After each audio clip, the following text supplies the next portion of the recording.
नमस्कार, ओम शांति। कवि और उसकी कृति में मित्रों आपका स्वागत है। हम बात कर रहे थे यशपाल शर्मा जी की किताब चिराग में से चांद कविता को लेकर। सूर्य भी अपनी जगह में एक अलग है, चांद भी अपनी जगह में अलग है। दोनों की अलग अलग उपलब्धियां हैं। कौन क्या किसके लिए करता है ये आपने जाना और आप जान भी रहे हैं और आप जानते भी हैं। हम बात कर रहे थे चांद की। आइए बात करते हैं और उनका स्वागत करते हैं यशपाल शर्मा जी का। यशपाल जी आपका बहुत बहुत स्वागत है। आपका बहुत बहुत शुक्रिया, आपने हमें स्टूडियो में बुलाया कुछ कहने के लिए, धन्यवाद। हम बात कर रहे थे आपकी चिराग किताब में से चांद के बारे में। जी, चांद के बारे में आपने बहुत सारी बातें कही और आप चांद के बारे में क्या कहना चाहते हैं? चांद के कई रूप हैं। जी। चांद कई रूपों में जाना जाता है। हम्म। चांद की उपमा जब भी कोई शायर करता है तो पत्नी के मुख से करता है वो, कि उसकी पत्नी चांद से हो, पूर्णिमा के चांद से हो। हम्म। ऐसे कई गीत बने हैं और चांद के कई नाम हैं। विदु है, चंद्रमा है, शशि है, जी। ये सारे इसी के नाम हैं। हम्म। जैसे जब नई नई दुल्हन घर पे आती है तो माँ बाप के नाम के साथ उसका नाम पलट दिया जाता है, जी। उसके नाम का बदलाव किया जाता है। हम्म। किंतु पति के लिए जो उसकी बीवी है वो चांद सी है, वो सुमुखी है, क्या बात है। वो मतलब वो उसके लिए सब कुछ है। वो सुबह उठ करके जब वो अपनी पत्नी का मुख देखता है तो वो एक अपना वो गर्वित होता है कि मेरी पत्नी चांद सी है। हर कोई चांद सी पत्नी चाहता है। जी जी जी जी। तो चांद के बारे में आपने कविताएं लिखी, क्या चांद के बारे में आप शायरी सुना सकते हैं कुछ? हाँ, मैं पढ़ करके सुनाऊंगा। ऐसे में अभी अभी थोड़ी सी लाइन में पढ़ करके सुनाऊंगा मैं। तू मन मोहक नारी मुख उपमा, कवि कल्पना का आधार, कोमल भावों का जनक, करे प्रेरणा का संचार। तू मोहक नारी मुख उपमा, कवि कल्पना का आधार, कोमल भावों का जनक, करे प्रेरणा का संचार। प्रकृति दीप मिलन आतुर, उमड़ सिंधु जब आता है, हीरे मोती चिट्ठी रूप में छोड़ धरा पे जाता है। क्या बात है। मतलब आपने लिखने के साथ साथ इसको गाने का भी प्रयास किया।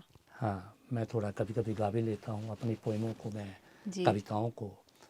मैं जब भी लिखता हूँ तो पहले मैं इनमें गा करके मैं देखता हूँ इसमें लय बदला आ सकती है या नहीं आ या सकती। नहीं आ सकते हैं। को कविता तो दरअसल है ही लय का नाम है। हम्म। जिस कविता में लय नहीं है, जिस कविता में रस नहीं है और जिस कविता में प्रकृति का वर्णन नहीं है, वो आदमी को सुख नहीं दे सकती।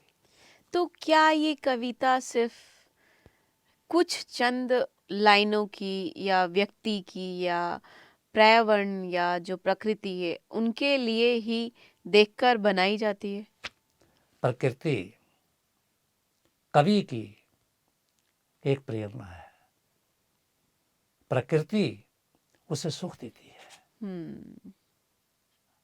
वो जो कुछ भी लिखता है वो प्रकृति के माध्यम से लिखता है। वो प्रकृति उसे कई रूपों में दिखाई देती है, जो फिर नारी से वो उसकी उपमा करते करते आगे निकलता है। आगे निकलता है।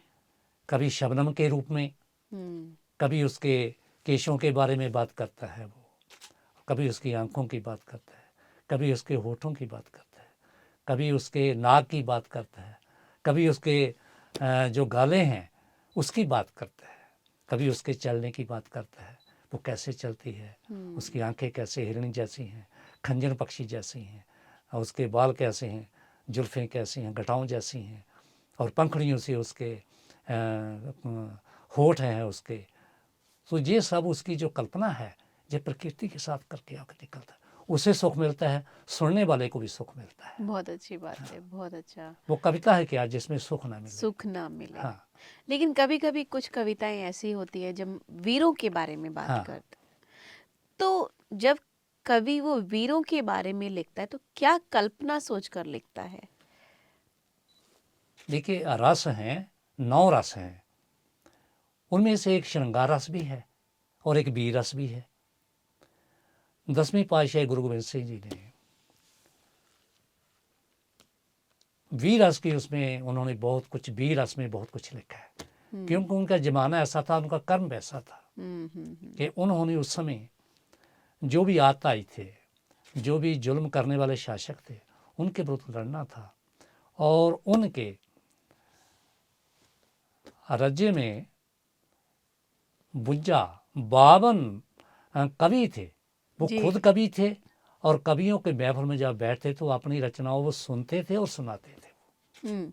तो वीर रस के उस समय जो जितना जैसा समय होता है, तो वैसे कल्पना, वैसे जो शायर है, जो कवि है, वो वैसी कविताएं लिखता है। जब हिंदुस्तान का अंग्रेजों के साथ आज़ादी का संग्राम चल रहा था, तो उस समय बहुत कुछ लिखा गया। वीर जो रचनाएं हैं वो लिखी गई।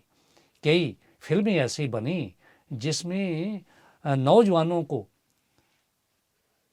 आज़ादी की लड़ाई में कूदने के लिए उनको उत्साहित किया गया। ऐसी ऐसी फिल्में भी हैं। जैसे हम ये बॉर्डर की बात करें, बॉर्डर तो की बात बॉर्डर करते की हैं बात हम। करते हैं। तो आज़ादी के जो परवाने हैं उनमें हम आनंद मठ पढ़ते हैं। आनंद मठ एक बुक है बंकिम चंद्र चट्टोपाध्याय जी की। तो उन्होंने ये वंदे मातरम लिखा। जी। तो वंदे मातरम जब लिखा तो गली गली में जो देश के लिए लड़ने वाले थे, देश की आज़ादी के लिए संघर्ष करने वाले, तो उनका एक तखिया कलाम हो गया था कि वंदे मातरम सुजला सुफलाम। ये उनको ऐसा गीत लिखा जो सचमुच ही उनमें एक प्रेरणा का संचार करता था।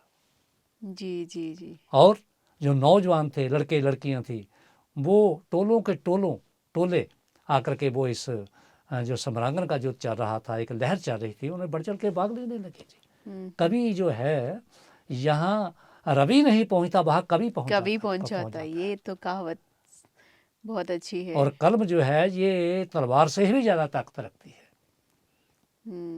बहादुर शाह जफर को 10वीं पातशाही ने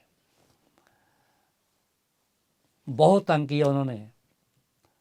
तो उन्होंने एक ऐसी चीज़ लिखी बहादुर शाह उसके लिए, औरंगजेब के लिए, कि जब उसने वो पढ़ा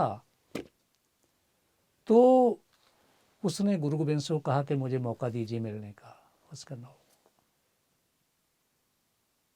उसका मैं तुझे जफरनामा, उस किताब का नाम जफरनामा है। जफरनामा जब उसने पढ़ा, उसने इतनी लानत उसको डाली थी कि मेरे छोटे छोटे 7 और 9 साल के बच्चे को तूने दीवारों में चना दिया।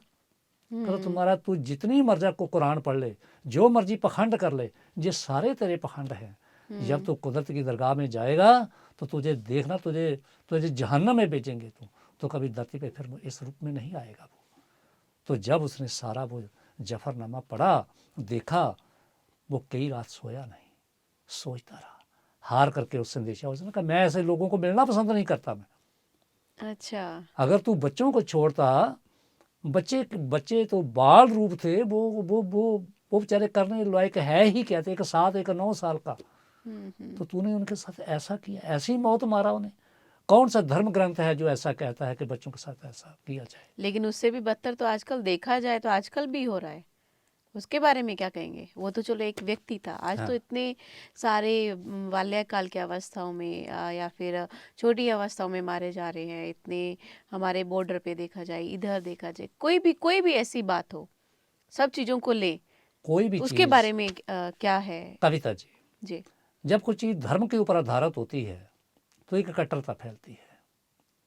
पाकिस्तान जो बना, वही मैं कह रही हूँ। पाकिस्तान जो जी बना, जी। वो एक कट्टरता के आधार पे बना कि मुसलमान कहते थे। सारे मुसलमान ऐसे नहीं थे। जो व्यापारी लोग थे, जो किसान लोग थे, जो कारोबार करने वाले लोग थे, वो नहीं चाहते थे कि ऐसा हो। उनका आपस में हिंदू मुसलमानों में सद्भाव था, सौहार्द भाव था। हम्म। और जो कट्टर थे, जो लालची थे, जो नेताओं के पीछे चलने वाले थे, उनके पीछे नारे लगाने वाले थे, उन लोगों ने उत्पात मचाया और पाकिस्तान बना। जिन्ना को से शक्ति मिली, जिन्ना ने उन लोगों को पीछे लगाया और उत्पात मचाया, हजारों की संख्या में जो हिंदुओं का कत्ल किया, निर्दोष स्त्रियों और लड़कियों के हाँ बलात्कार हुए। हाँ जी जी, यही मैं कहने वाली थी हाँ, कि बेवजह जो निर्दोष हैं, हाँ, जो स्त्रियां हैं, जो परिवार के परिवार इस में फंसे जा रहे हैं, दंगे फसादों में फंसे जा रहे हैं। तो यहाँ पर हमारा क्या हल निकल सकता है? सरकार के प्रति हमारा क्या हल निकल सकता है? मतलब सरकार हमें क्या हल निकाल के दे सकती है इस चीज़ के लिए? सरकार जो इतने इनके नेता हैं, कोई भी मुहिम जब चलती है, कोई भी आंदोलन जब चलता है, हम्म। किसी भी संबंध में, उसके पीछे किसी न किसी नेता का हाथ होता है। हम्म। कोई भी उपद्रव जब होता है, उसके पीछे इनकी शरारत होती है। हम्म। यह लोकतंत्र है, वोट राज है। हम्म। वोट राज लेने के लिए हम्म। जब नेता लोग हम्म। नीति अनीति नहीं देखेंगे, जी तो जी जी। वहाँ पे ये सारा कुछ होगा ही। वहाँ पे कुछ भी हम्म। सुरक्षित रहने वाला नहीं है। ना प्रेम हाँ, रहेगा, ना सौहार्द रहेगा, ना सहयोग रहेगा, ना अपनापन रहेगा। मतलब एक राजनीति इतना काम कर सकती है, ये आपके राजनीति कहने जो का तात्पर्य है? जो मैं महसूस करता हूँ, पढ़ता हूँ, एक शिक्षक के नाते, एक चैतन्य, एक साहित्यकार के नाते जो महसूस करते हैं, तो मैं यही सट्टा निकालता हूँ कि राजनीति जो स्वार्थी राजनेता हैं, जो धर्म की बात करते हैं, जो अपनी जातियों को भड़काते हैं, जो स्वार्थी लोगों को भड़काते हैं, पैसे दे करके भड़काते हैं कि ये हमारा तुम्हारा ये हो जाएगा, तुम्हारा वो हो जाएगा।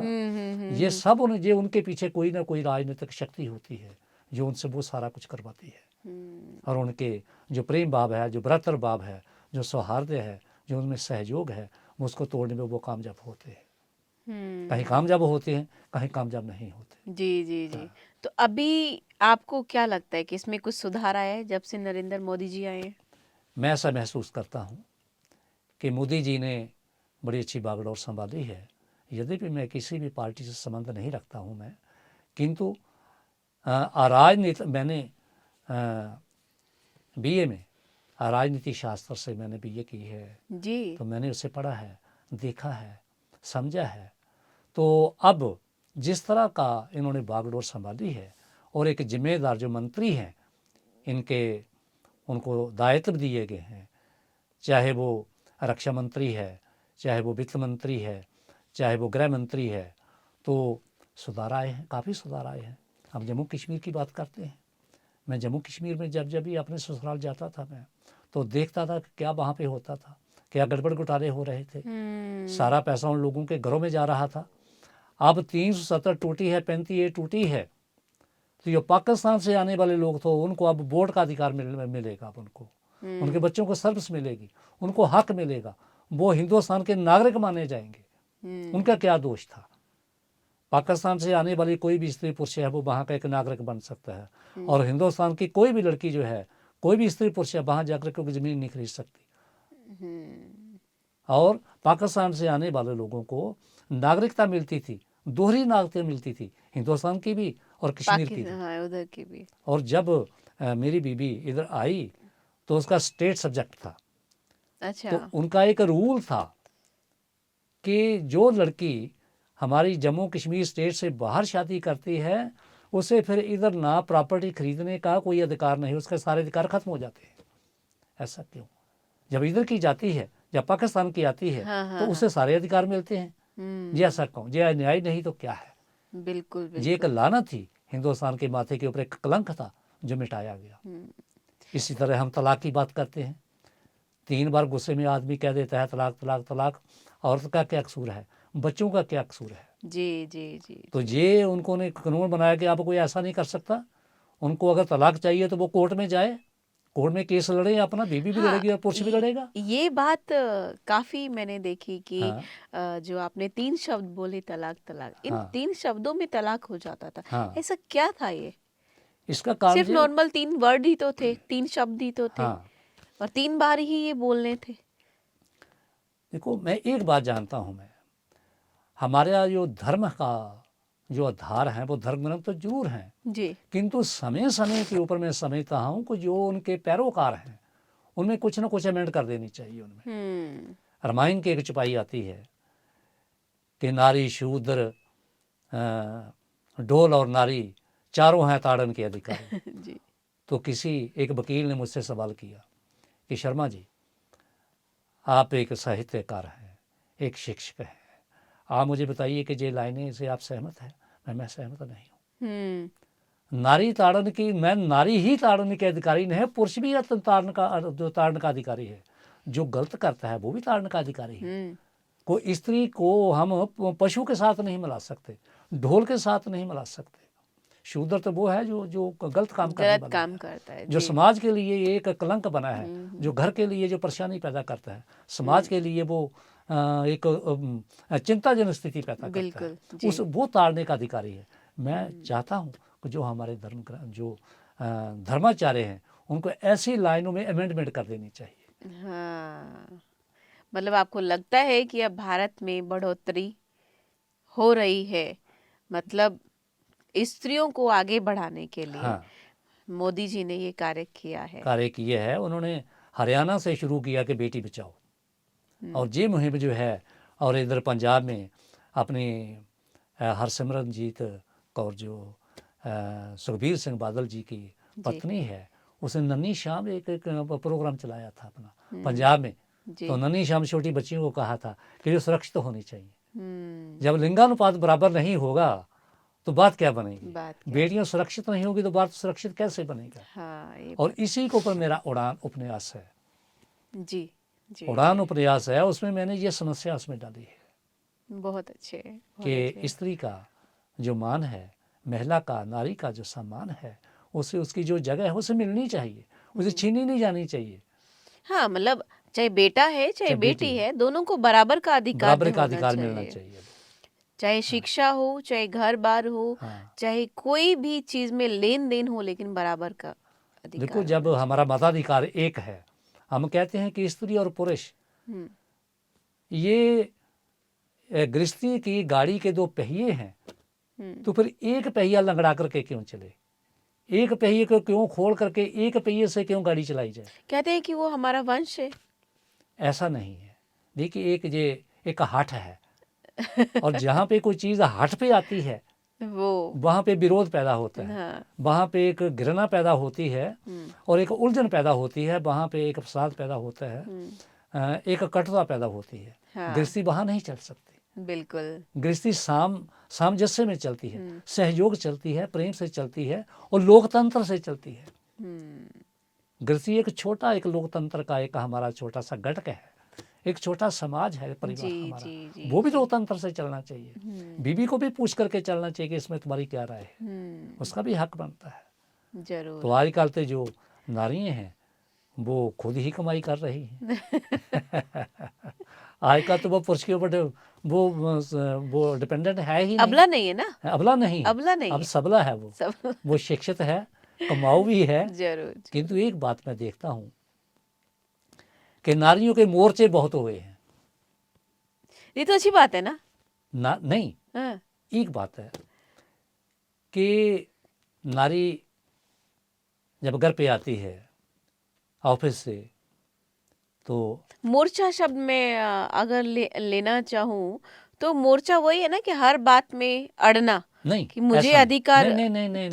नहीं, मैं मोर्चे की वो बात नहीं कर रहा हूँ। हाँ। मैं मोर्चे की बात ये कर रहा हूँ कि पहले उसका एक मोर्चा था, गृहस्थी सिर्फ घर की चार दीवारी को देखना, अपनी सोई, अपने कमरे, हाँ। अपने बच्चों को जी। अब वो कमाने लगी है, मैं वही कह रही हूँ, वो उसका अधिकार है, आर्थिक मोर्चा है। हाँ, वो उसका अधिकार है, क्योंकि वो हाँ। जो पुरुषों को अधिकार है, हाँ। नौकरी करने का, हाँ। पैसे कमाने का, तो वो एक महिला को भी तो होना चाहिए। नहीं, उसे है, किंतु उससे हुआ क्या?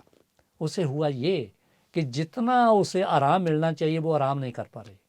बच्चों को भी अटेंड करना है, फिर जो मेहमान आ रहे हैं उनको भी अटेंड करना है, जो उसके सास ससुर हैं उनको भी अटेंड करना है, तो जो पति है उसकी बात को भी सुनना है।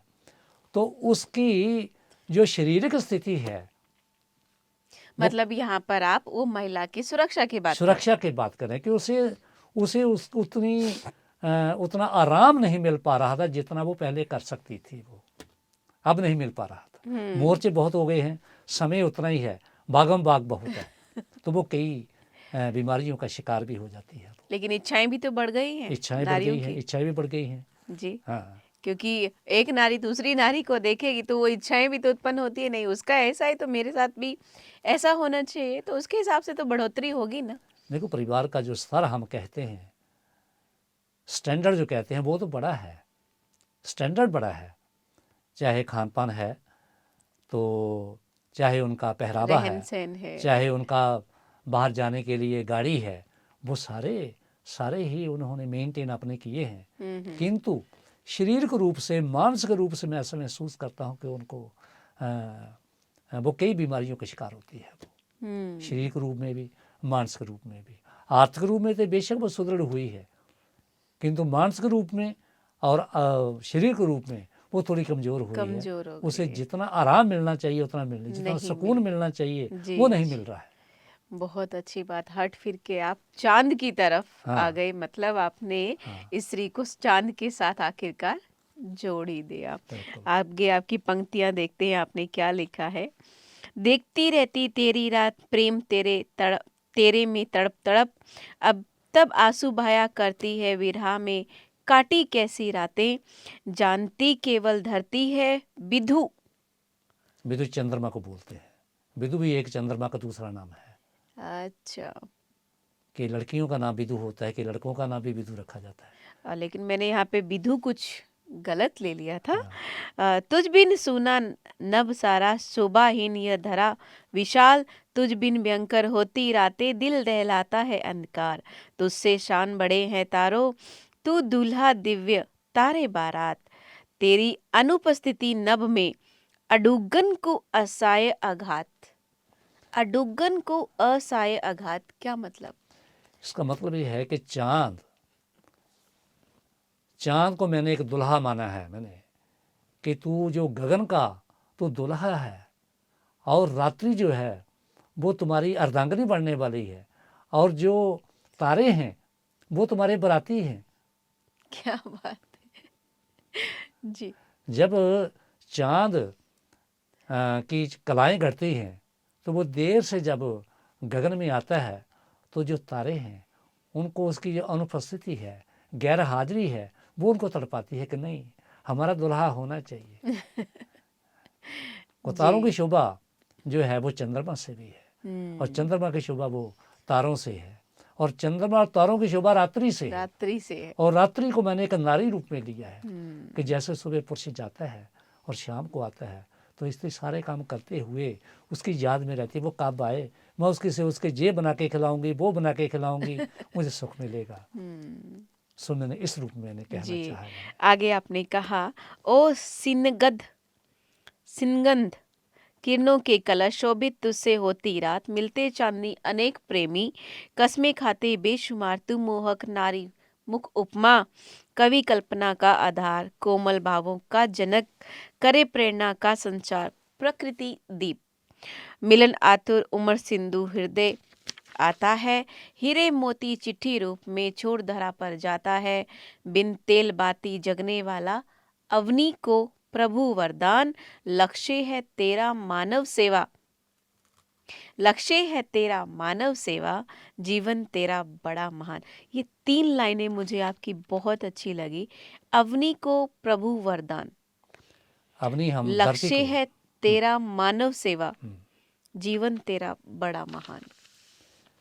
देखो कोई भी चीज़ जो एक परमार्थ रूप में की जाती है, उसका मूल्य बहुत ज़्यादा बढ़ जाता है।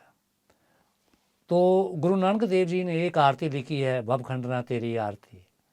तो उसने कहा है कि जो सूरज है, जो चंद्रमा है, ये तेरे जो दीपक हैं, और जो मलयानिल है, जो मलया पर्वत से आने वाली जो सुगंध तो हवा है, वो चौर तुझे कर रही है। तो उसे भव खंडना की आरती की है, जो बाबा नानक जी ने भी उसकी उपमा गाई है। ये प्रकृति का एक ऐसा दीप है जिसमें कोई तेल नहीं डालना पड़ता, हम्म, दिन को नहीं तो दीपक तो तेल से ही जलता है। दिन को रात के लिए दिन के लिए सूरज पैदा किए ईश्वर ने, और रात और के रात लिए के लिए चंद्रमा, चंद्रमा। कि रात भी चांदनी हो। और पूर्णिमा का जब चंद्रमा होता है तो वो ऐसा लगता है कि जी कि ऐसा गटका है जैसे वो जो किरणें निकल निकल के आ रही जी, थी। बहुत सुंदर लगता है हाँ, देखने में। देखने में बहुत सुंदर लगता बहुत है। सुंदर लगता तो है। हम जब भी किसी को की उपमा देते हैं तो हम कहते हैं कि ये पूर्णिमा की तरह, हाँ, पूर्णिमा की तरह है, ये बहुत आज तो प्यारा, आप चांद की तरह चांद नजर आ की तरह जो रहे लग हैं। रही हो।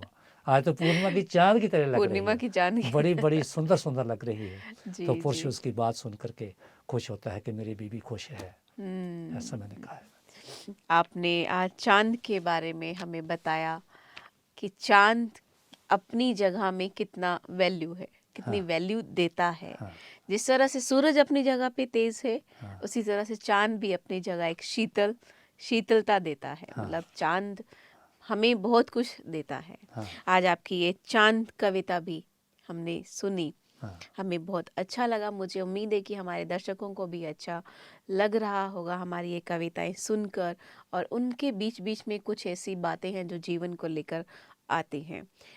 यशपाल शर्मा जी, आप हमारे इस कवि और इसकी कृति में, इस प्रोग्राम में आए, आपका बहुत बहुत आपका धन्यवाद। बहुत बहुत धन्यवाद, बहुत बहुत शुक्रिया, आपने मुझे कुछ कहने का मौका दिया, धन्यवाद। मित्रों, चांद अपनी जगह में बहुत एक वैल्यूबल है। चांद हमें शीतलता प्रदान करता है। और सबसे बड़ी बात आज इसमें एक चीज़ ये मानने को आई कि हम जब किसी की खूबसूरती के बारे में बात करते हैं तो उसको यही कहते हैं कि आप पूर्णिमा चांद की तरह लग रहे हैं। और ये बात हमारे जीवन में भी अमल करती है कि हमें भी अपने जीवन में कुछ कर्म ऐसे करने चाहिए जो वो हमारे एक जीवन के साथ साथ वो हमारे कर्मों में भी दिखाई दे। हम एक शीतलता चांद की तरह रहना चाहिए। अगली कड़ी में नई कविता के साथ आपके समक्ष हाजिर होंगे। तब तक के लिए दीजिए इजाजत। नमस्कार। ओम शांति। ओम शांति, धन्यवाद।